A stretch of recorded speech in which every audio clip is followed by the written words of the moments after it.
France Inter. L'histoire du monde à 6h44, Anthony Bélanger. Il a suffi d'une carte pour brouiller l'Inde avec tous ses voisins. Il s'agit d'une fresque, précisément, commandée tout spécialement pour le nouveau bâtiment du Parlement indien, inauguré en grande pompe par le Premier ministre Narendra Modi. C'était fin mai.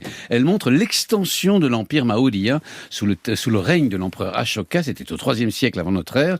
Un moment glorieux de l'histoire indienne, puisque cet empereur, contemporain d'Alexandre le Grand, a unifié le sous-continent sous sa férule. Ashoka est célèbre pour s'être converti au bouddhisme et avoir gouverné son empire de façon non violente. Or, comme à l'époque, cette carte inclut tous les voisins actuels de l'Inde, Népal, Bhoutan, Pakistan, Bangladesh, Birmanie, Sri Lanka et même Maldives. Et c'est ça qui a posé un problème, une représentation vieille de 2300 ans ? En fait, le vrai souci est venu du ministre indien des Relations avec le Parlement, il s'appelle monsieur Prahlad Joshi, qui s'est fait prendre en photo devant cette carte avant de publier sur les réseaux sociaux la mention « Le but est clair, Akhan Bharat ».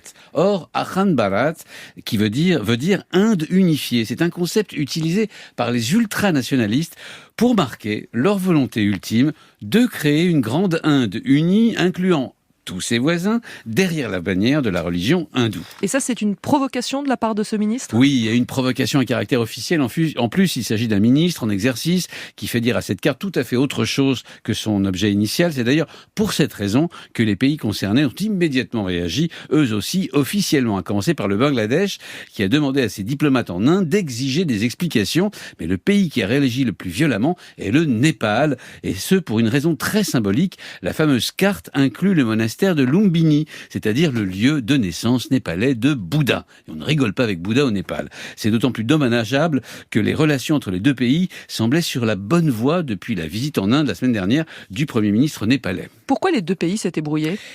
Toujours pour une histoire de carte. Il y a 3 ans et demi, l'Inde publiait une carte incluant des territoires disputés depuis le 19e siècle entre Katmandou et New Delhi. Alors, à peine 370 km², c'est-à-dire 0,25% du territoire népalais. Mais la provocation était de trop.